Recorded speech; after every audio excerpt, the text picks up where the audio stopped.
If anybody has watched the news lately, and trust me, I try to avoid it at all cost, then you are aware that there could be more money coming out of your pocket, and also just inflation. So the cost of goods going up and the amount of take-home pay going down. Well, what does that mean for us? That means for us as frugal people, we need to share our knowledge, share our information, our tips and tricks of how to save the most money. Because if somebody says the little amounts don't add up, they do. The little amounts of kindness add up. The little amounts of money add up. It's a total mindset. So in today's Money Article Monday, we are going to talk about an article called 23 Money Saving Tips that people say have helped them save a ton of money. But if you are new here, my name is Jennifer, and on Money Article Monday, we read an article or a blog that relates to money, and we chat about it, and we have fun, and we learn some things. So if you're interested in making sure you check out more of my content, you see my regular uploads, make sure you click on that subscribe button. My favorite types of articles to read are ones that have the opinions of multiple people, not just the writer themselves. So in this article, I got it off of BuzzFeed.com, and it says 23 money-saving tips that people say have helped them a ton by Megan Liscombe. So what she's done is she's gathered interesting tips of people who've saved a lot of money and how they did it and compiled it for us. As always, I will have the article listed down below for you to click on and read in its entirety because I won't read all of these. She starts off the article by saying, saving more money is often a lot easier said than done. But when you find a strategy that actually works well for you, it can really help you make progress towards your saving goals. Not everybody is going to find the same strategy. So when you find one that works, then keep doing that. The writer continues saying, to give you some ideas, I asked the BuzzFeed community to share the money saving tips that really work for them. And she scoured the comments in her past money saving posts for even more tips that people swear by. Remember, these tips come from individuals sharing what works from them. Money is personal.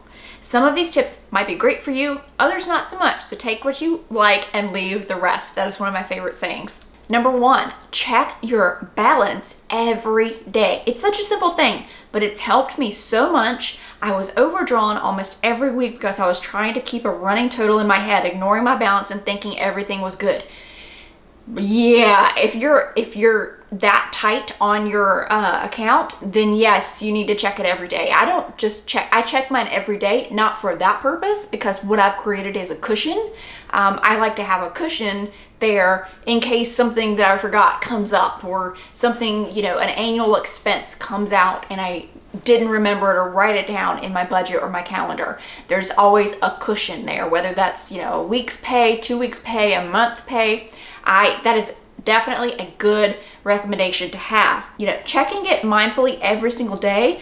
I do it not for that reason, but for the fact of you never know when somebody's going to steal your debit card, or if you have a credit card, your credit card number.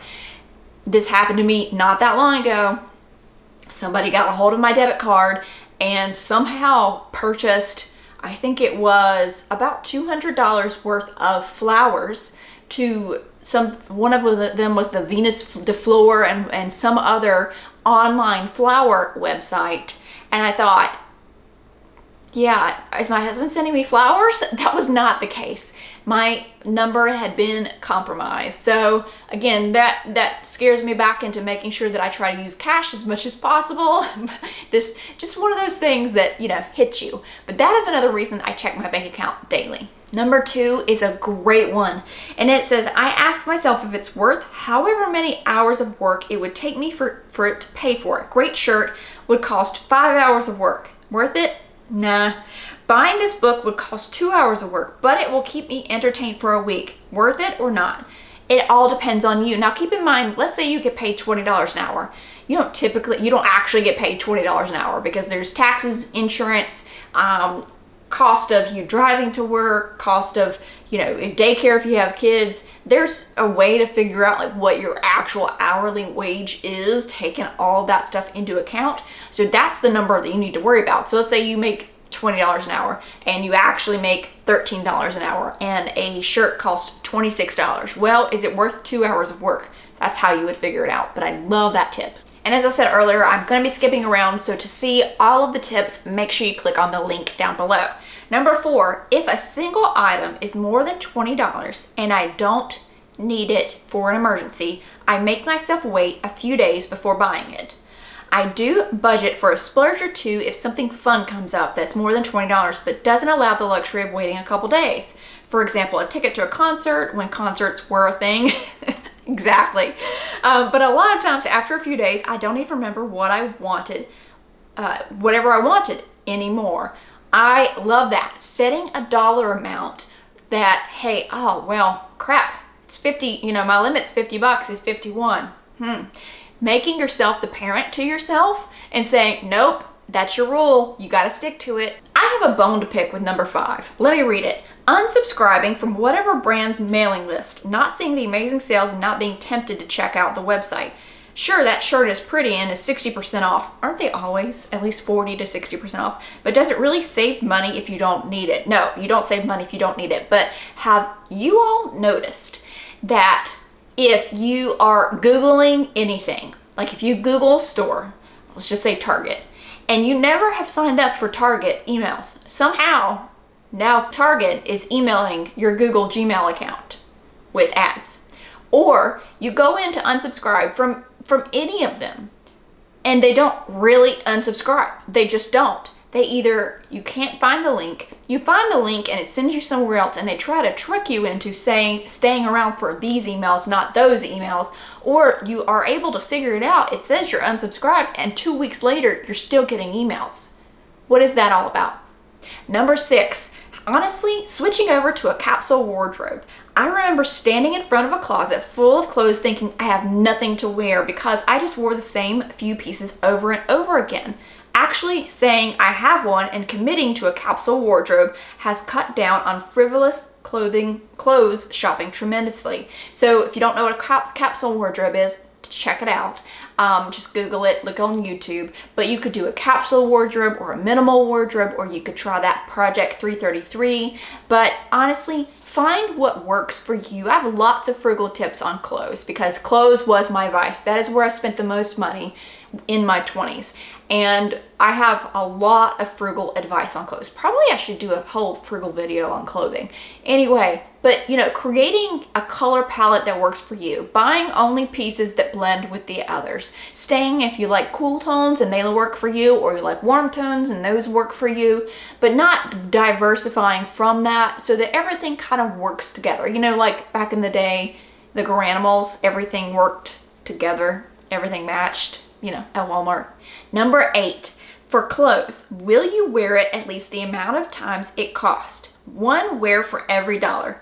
I heard that when I was young and it stuck with me through adulthood. I love that and I have never heard that.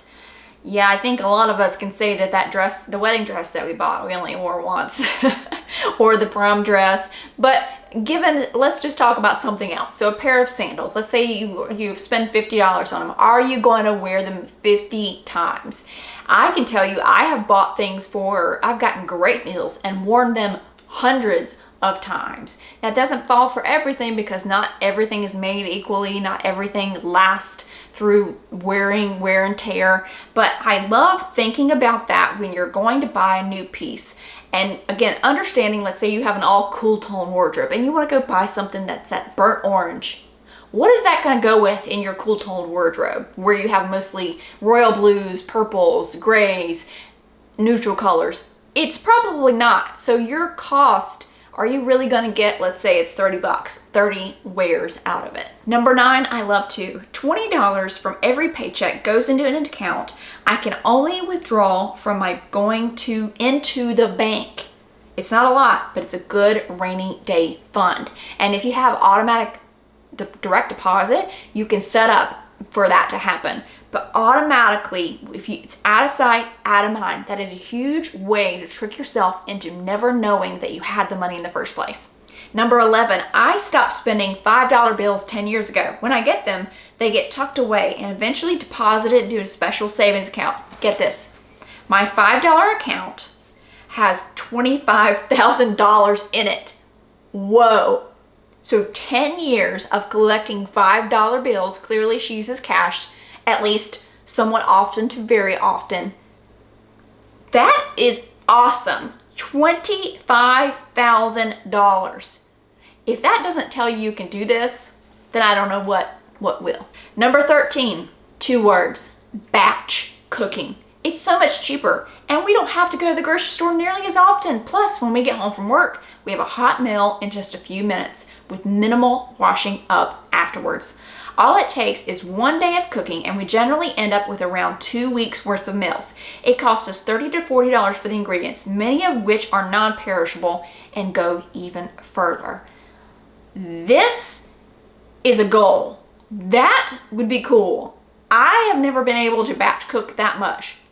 That's huge. She's probably eating a lot of the same meals, but again, hey, some people are okay with that. That's astonishing. Really, $30 to $40, around 2 weeks of meals. But just knowing when you get home from a long day, you don't have to cook anything and you don't have all these dishes. My husband would love this idea because he does the dishes and I do the cooking. Number 14, my boyfriend and I tend to not get each other birthday or Christmas gifts. In lieu of material items, we'll each put in $10 to $30 per week, or whatever we can afford, in a vacation fund. $20 each week adds up to over $2,000 per year, which can be a few nice road trips without having to break the bank. That is amazing. I love that, especially not having to worry about the material item and not having to think about, spending a whole big chunk of money at one time. That is great. My husband and I, what we used to do, and we still do this sometimes, but especially when we were, just starting out in our marriage and making way less than we are now, we didn't have all the furniture that we have now. I remember one Christmas we bought a TV stand that worked for a corner unit, which is what we really wanted. And because my husband had this old glass stuff and it just wasn't going to be safe, for kids at some point. So we bought this really nice corner unit. That's what we purchased. I think we bought a TV one year and we just went in together and we bought something we both wanted. But I really like the idea of depositing a little money every single week and that being your vacation fund, and then your vacation fund being your gift to each other. Number 19, I only like to spend money once a day, whether it's buying lunch, a coffee in the morning, or a drink after work. And some days I just go straight to work and come home and bring my lunch so I don't spend any money at all, unless it's like a regular bill.